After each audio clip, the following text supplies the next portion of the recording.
30 ವರ್ಷಗಳ ಬಳಿಕ ಮಂಡ್ಯದಲ್ಲಿ ಡಿಸೆಂಬರ್ 20, 21, 22ರಂದು 3 ದಿನಗಳ ಕಾಲ ಜರುಗಲಿರುವ 87ನೇ ಅಖಿಲ ಭಾರತ ಕನ್ನಡ ಸಾಹಿತ್ಯ ಸಮ್ಮೇಳನ ಯಶಸ್ವಿಗೊಳಿಸಲು ಎಲ್ಲರ ಸಹಕಾರ, ಬೆಂಬಲ ಅತ್ಯವಶ್ಯಕ ಅಂತ ಕೃಷಿ ಹಾಗೂ ಮಂಡ್ಯ ಜಿಲ್ಲಾ ಉಸ್ತುವಾರಿ ಸಚಿವರು ಮತ್ತು ಸಾಹಿತ್ಯ ಸಮ್ಮೇಳನದ ಸ್ವಾಗತ ಸಮಿತಿ ಅಧ್ಯಕ್ಷರಾದ ಚೆಲುವರಾಯಸ್ವಾಮಿ ಅವರು ಹೇಳಿದರು. ನಗರದ ಹೊರವಲಯದಲ್ಲಿರುವ ಖಾಸಗಿ ಹೋಟೆಲ್ನಲ್ಲಿ ಹಮ್ಮಿಕೊಂಡಿದ್ದ ಮಂಡ್ಯ ಜಿಲ್ಲೆಯ ಸಾಹಿತಿಗಳ ಸಮಾಲೋಚನಾ ಸಭೆಯ ಅಧ್ಯಕ್ಷತೆ ವಹಿಸಿ ಮಾತನಾಡಿದ ಸಚಿವರು, ಮಂಡ್ಯದ ಆತಿಥ್ಯ ಸತ್ಕಾರವನ್ನು ಎಲ್ಲರೂ ನೆನೆಯಬೇಕು. ಆ ನಿಟ್ಟಿನಲ್ಲಿ ಸಮ್ಮೇಳನ ಯಶಸ್ವಿಗೊಳಿಸುವ ಜವಾಬ್ದಾರಿ ನಮ್ಮೆಲ್ಲರ ಮೇಲಿದೆ ಎಂದರು. 100ಕ್ಕೆ 100ರಷ್ಟು ನಿಮ್ಮೆಲ್ಲರ ಸಹಕಾರದಿಂದ, ಪ್ರೀತಿ ವಿಶ್ವಾಸದಿಂದ ನಾವು ಸಕ್ಸಸ್ ಆಗ್ತೀವಿ ಅನ್ನೋ ಒಂದು ನಂಬಿಕೆ, ಭರವಸೆ ಇಟ್ಕೊಂಡಿದ್ದೀವಿ. ಆ ನಿಟ್ಟಿನಲ್ಲಿ ಹೋಗೋಣ. ಇಲ್ಲಿ ಹಾವೇರಿ ಅಥವಾ ಇನ್ನೊಂದು ಕಡೆ ಏನೇ ಆಗಿರ್ಬೋದು, ಮಂಡ್ಯಕ್ಕೆ ಒಂದು ವೈಶಿಷ್ಟ್ಯತೆ ಇದೆ. ಮಂಡ್ಯನ ಮುಂದೆ ರೆಫರೆನ್ಸ್ ಮಾಡುವಂಥ ರೀತಿಯಲ್ಲೇ ಮಾಡಬೇಕು ಅನ್ನೋದೇ ಇದೆ. ಅಥವಾ ಯಾರೇ ಮಾತಾಡಿದ್ರು ಹಾವೇರಿಗಿಂತ ಚೆನ್ನಾಗಿ ಮಾಡಬೇಕು ಅಂತ ಮಾತಾಡಿದರೆ ವಿನ ನಾವು ಬೇರೆಯವ್ರಿಗೆ ಮಾದರಿ ಆಗಬೇಕು ಅಂತ ಎಲ್ಲೂ ಹೇಳಿಲ್ಲ, ಎಲ್ಲೂ ಮಾತನಾಡಿಲ್ಲ. ಮತ್ತು ಈಗ ಭಾಳಷ್ಟು ಜನ ನಾವು ಸ್ವಾಗತ ಸಮಿತಿನಲ್ಲಿದ್ದೀವಿ. ಸ್ವಾಗತ ಸಮಿತಿ ನಾನೇ ಅಧ್ಯಕ್ಷನಾಗಿದ್ದೀನಿ. ಸೊ ನನ್ನನ್ನು ಜೊತೆ ಚರ್ಚೆ ಮಾಡದೆ ಜಿಲ್ಲಾಧಿಕಾರಿಗಳಾಗಲಿ, ಶಾಸಕ ಸ್ನೇಹಿತರುಗಳಾಗಲಿ, ಪರಿಷತ್ತಿನ ಕೇಂದ್ರದ ಅಧ್ಯಕ್ಷರಾಗಲಿ ಇಲ್ಲಿವರೆಗೆ ಯಾವ ಕಾರ್ಯಕ್ರಮಕ್ಕೂ ತೀರ್ಮಾನಕ್ಕೆ ಹೋಗಿಲ್ಲ. ಅದೊಂದು ಸ್ಪಷ್ಟತೆಯನ್ನು ನಿಮ್ಮ ಮುಂದೆ ಇರಲಿ. ಸುಮ್ಮನೆ ನೀವು ಸಹ ಏನೇನೋ ಅನ್ಕೊಳ್ಳೋದು ಬೇಡ. ನಮಗೆ ಹೌದು ಹಲವಾರು ಒತ್ತಡಗಳಿದೆ, ಹಲವಾರು ಜವಾಬ್ದಾರಿ ಇದೆ. ಆ ಜವಾಬ್ದಾರಿ ಮಧ್ಯದಲ್ಲಿ ಇವತ್ತು ನಮ್ಮ ದಿನೇಶ್ ಗೂಳಿಗೌಡರಿಗೆ ನಾನು ಹೇಳಿದ್ದೆ, ನೋಡಪ್ಪ, ನನಗೆ ಸಮಯ ಸಂದರ್ಭ ಗೊತ್ತಿಲ್ಲ. ಈ ಒಂದು ಸಂದರ್ಭದಲ್ಲಿ ತುಂಬ ಕೆಲಸದ ಮತ್ತು ಸರ್ಕಾರದ ಮತ್ತು ನಮ್ಮ ಜವಾಬ್ದಾರಿಗಳು ಜಾಸ್ತಿ ಬತ್ತನೇ ಇದೆ ದಿವಸ. ಅದರಿಂದ ನೀನು ಜಿಲ್ಲಾಧಿಕಾರಿಗಳ ಜೊತೆ ಕೋಆರ್ಡಿನೇಟ್ ಮಾಡಿ ಏನೇನನ್ನು ಗಮನಿಸಬೇಕು, ಏನೇನು ವಿಚಾರವನ್ನು ನಾನು ಗಮನಕ್ಕೆ ತರಬೇಕು, ಎಲ್ಲೆಲ್ಲಿ ಏನಾದರೂ ತೊಡಕಿದ್ರೆ ನನಗೆ ಹೇಳಬೇಕು ಅನ್ನೋ ಜವಾಬ್ದಾರಿಯನ್ನು ನಾನು ಕೊಟ್ಟಿದ್ದೀನಿ. ಮಂಡ್ಯ ಜಿಲ್ಲೆ ಸಾಂಸ್ಕೃತಿಕವಾಗಿ ಶ್ರೀಮಂತ ಜಿಲ್ಲೆ. ಸಮ್ಮೇಳನದಲ್ಲಿ ಜಿಲ್ಲೆಯ ಸಾಂಸ್ಕೃತಿಕ ಶ್ರೀಮಂತ ಪರಂಪರೆ ಬಿಂಬಿಸಬೇಕು. ರಾಜ್ಯ ಮಟ್ಟದಲ್ಲಿ ಮಂಡ್ಯ ಜಿಲ್ಲೆ ಪ್ರತಿನಿಧಿಸಬೇಕು ಅಂತ ಬಹುಮುಖಿ ಚಿಂತಕರು, ಬರಹಗಾರರಾದ ನರಹಳ್ಳಿ ಬಾಲಸುಬ್ರಹ್ಮಣ್ಯ ಅವರು ಹೇಳಿದರು. ಪ್ರಧಾನ ವೇದಿಕೆಯಲ್ಲಿ ಚರ್ಚೆಯಾಗಿ ಗಮನವನ್ನು ಸೆಳೆಯಬೇಕಾಗಬೇಕು. ಮೂರನೇದು, ಅನುವಾದ ಕ್ಷೇತ್ರದಲ್ಲಿ ನಾವು ಮಾಡಿರುವ ಸಾಧನೆ ಇದೆಯಲ್ಲ, ಮಂಡ್ಯ ಜಿಲ್ಲೆ ಬಹಳ ದೊಡ್ಡದು. ಹಾಗೆ ನೋಡಿದರೆ ಹೊಸಗನ್ನಡ ಕಾವ್ಯ ಪರಂಪರೆ ಶುರುವಾಗಿದ್ದರೆ BM ಶ್ರೀಕಂಠಯ್ಯನವರಿಂದ. ಸೊ ಆಧುನಿಕ ಕಾವ್ಯ ಅವರು ಮಂಡ್ಯ ಜಿಲ್ಲೆಯವಾಗ.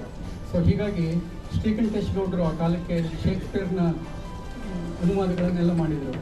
ಹೀಗಾಗಿ ನಾವೇನು ಮಾಡಬೇಕು ಅಂದರೆ ಅನುವಾದದ ಬಗ್ಗೆ, ಯಾಕೆಂದರೆ ಇದುವರೆಗೆ ಜಾನಪದದ ಬಗ್ಗೆ ಆಗಲಿ, ಯಕ್ಷಗಾನದ ಬಗ್ಗೆ ಆಗಲಿ, ಅನುವಾದ ಸಾಹಿತ್ಯದ ಬಗ್ಗೆ ಆಗಲಿ ಗೋಷ್ಠಿಗಳು ಸಂಪೂರ್ಣ ಪ್ರಮಾಣದಲ್ಲಿ ನಡೆದೇ ಇಲ್ಲ. ಪ್ರೊಫೆಸರ್ ಕೃಷ್ಣೇಗೌಡ ಮಾತನಾಡಿ, ಪ್ರಜಾಪ್ರಭುತ್ವದ ಅಡಿಯಲ್ಲಿ ಕೆಲಸ ಮಾಡಬೇಕಿದೆ. ಸರ್ಕಾರದ ಸಹಕಾರ, ಸಹಭಾಗಿತ್ವ, ಸಮನ್ವಯತೆ, ಸಮಾಲೋಚನೆ ಮುಖ್ಯ. ಸಾಹಿತ್ಯ ಸಮ್ಮೇಳನದ ಯಶಸ್ವಿಗೆ ಜಿಲ್ಲಾಡಳಿತ ಅತಿ ಉತ್ಸಾಹದಿಂದ ಕೆಲಸ ಮಾಡ್ತಾ ಇದೆ. ಸಮ್ಮೇಳನದ ಯಶಸ್ವಿಗೆ ಎಲ್ಲರ ಸಹಕಾರ, ಬೆಂಬಲ ಮುಖ್ಯ. ನಮ್ಮ ಭಿನ್ನಾಭಿಪ್ರಾಯಗಳಿದ್ರು ನಾವು ಬೇರೆ ಭಾಷೆಯಲ್ಲಿ ಮಾತಾಡ್ತೀವಿ, ಜನ ಬೇರೆ ಥರ ಮಾತಾಡ್ತಾರೆ. ಅದರಿಂದ ಸಾಹಿತ್ಯ ಪರಿಷತ್ತಿಗೆ ಸೇರಿದ ಎಲ್ಲರೂ ಕೂಡ ಜವಾಬ್ದಾರಿಯಿಂದ ನಡ್ಕೋಬೇಕು, ಸಾಹಿತಿಗಳು ಜವಾಬ್ದಾರಿಯಿಂದ ನಡ್ಕೋಬೇಕು. ನಾನು ಗಮನಿಸಿದ ಹಾಗೆ ಮಾತುಗಳು ಅಂಚು ಮೀರಿ ಹೋಗಿವೆ, ಪರಿಧಿ ಮೀರಿ ಹೋಗಿವೆ. ಜವಾಬ್ದಾರಿ ಇರೋರು ಹಾಗೆ ಮಾಡಬಾರ್ದಾಗಿತ್ತು. ಯಾಕಂದ್ರೆ ಒಂದು ದೊಡ್ಡ ಘಟನೆ ಇದು, ಬಹಳ ದೊಡ್ಡ ಈವೆಂಟ್ ಅದು ಮಂಡ್ಯ ಜಿಲ್ಲೆಯಲ್ಲಿ. ಅಂಥದ್ದೊಂದು ಘಟನೆ ನಡೆಯುವಾಗ ನಾವೆಲ್ಲರೂ ಜವಾಬ್ದಾರಿ, ಒಂದು ಮಾತಾಡಿದ್ರೆ ಹೆಚ್ಚಾಗ್ಬಿಡುತ್ತೆ ಅಂತ ಯೋಚನೆ ಮಾಡಬೇಕಾಗಿತ್ತು. ಒಂದು ಸಂಘಟನೆ ಮಾಡುವಾಗ ಯಾರೋ ಮಾಡಿದ ಟೀಕೆಗಳನ್ನು ತಗೋಬಿಡ್ಬೇಕು. ಟೀಕೆಗಳನ್ನ ಎದುರಿಸೋದು ಸಾಹಿತ್ಯ ಮತ್ತೆ ರಾಜಕೀಯದ ಪರಿಭಾಷೆ. ಅವ್ರನ್ನ ಫೇಸ್ ಮಾಡ್ತೀವಿ ನಾವು, ನೋಡೋಣ ಏನಾಗುತ್ತೆ ಅನ್ನೋದು ರಾಜಕೀಯದ ಪರಿಭಾಷೆ.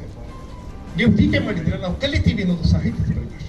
ಕನ್ನಡ ಸಾಹಿತ್ಯ ಪರಿಷತ್ ಅಧ್ಯಕ್ಷರಾದ ಡಾಕ್ಟರ್ ಮಹೇಶ್ ಜೋಶಿ ಸಮಾಲೋಚನಾ ಸಭೆಯಲ್ಲಿ ವ್ಯಕ್ತವಾದ ಪ್ರಮುಖ ಸಲಹೆಗಳ ಬಗ್ಗೆ ವಿವರಿಸಿದರು. ಸಾಹಿತ್ಯ ಪರಿಷತ್ತು, ಜಿಲ್ಲಾಡಳಿತ ಮತ್ತೆ ಸರ್ಕಾರ ಇಲ್ಲಿ ಪರಸ್ಪರವಾಗಿರ್ತಕ್ಕಂಥ ಸಹಾಯ, ಪರಸ್ಪರವಾಗಿರ್ತಕ್ಕಂಥ ಸಹಕಾರ, ಪರಸ್ಪರವಾಗಿರ್ತಕ್ಕಂಥ ಸಹಯೋಗ, ಪರಸ್ಪರವಾಗಿರ್ತಕ್ಕಂಥ ಸಹಭಾಗಿತ್ವ, ಎಲ್ಲಕ್ಕಿಂತ ಹೆಚ್ಚಿನದಾಗಿ ಸಮಾಲೋಚನೆಯ ಮುಖಾಂತರ ಇಲ್ಲಿ ಎಲ್ಲ ಕೆಲಸವನ್ನು ಮಾಡ್ತಾ ಇದೆ. ಅದಕ್ಕೆ ಸಾಕ್ಷಿಯಾಗಿದ್ದಾರೆ ನಮ್ಮ ಮಂತ್ರಿಗಳು. ಜೊತೆಗೆ ನಾನು ಇನ್ನೊಂದು ಈ ಸಂದರ್ಭದಲ್ಲಿ ಹೇಳಲೇಬೇಕು, ನಮ್ಮ ಜಿಲ್ಲಾಡಳಿತ ಆ ಜಿಲ್ಲಾಡಳಿತದಲ್ಲಿರ್ತಕ್ಕಂಥ ಕುಮಾರ್ ಅವರಾಗಲಿ ಪಿ ಅವರಾಗಲಿ ಎಸ್ ಪಿ ಅವರಾಗಲಿ ಭಾಳ ಅತಿ ಉತ್ಸಾಹದಿಂದ ಕೆಲಸವನ್ನು ಮಾಡ್ತಾ ಇದ್ದಾರೆ. ಅವ್ರ ಮೇಲೂ ಸಹಿತ ಎಲ್ಲೋ ಒಂದು ವೀರಾವೇಶದಲ್ಲಿ ಮಾತನಾಡಿದಾಗ ಎಲ್ರಿಗೂ ನೋವಾಗುತ್ತೆ. ನಾನಿವತ್ತು ಸ್ವತಂತ್ರವಾಗಿರ್ತಕ್ಕಂಥ ವ್ಯಕ್ತಿ, ಪಾಪ ಅವರಿಗೆ ಕಂಡಕ್ಟ್ ರೂಲ್ಸ್ ಇದೆ, ಅವರು ನಂತರ ಹೋಗಿ ಹೇಳೋಕ್ಕಾಗೋದಿಲ್ಲ. ನಾನೊಬ್ಬ ಬ್ಯೂರೋಕ್ರೇಟ್ ಆಗಿದ್ದವನು, ಹಾಗಾಗಿ ನನಗೆ ಗೊತ್ತಿದೆ. ಈ ವಿಚಾರದಲ್ಲಿ ಇವತ್ತು ನಾನು ಹೇಳಿರ್ತಕ್ಕಂಥದ್ದು ಇಷ್ಟೇ, ಭಿನ್ನಾಭಿಪ್ರಾಯಗಳು ಸಹಜ, ಚರ್ಚೆ ಸಹಜ. ಇಲ್ಲಿ ನಾನು ಹೆಚ್ಚಿಗೆ ಆಳವಾಗಿ ಹೋಗೋದಿಲ್ಲ. ಹಾಗಾಗಿ ಈ ಚರ್ಚೆನೂ ಸಹಿತ ಬಹಳ ಸಹಜ.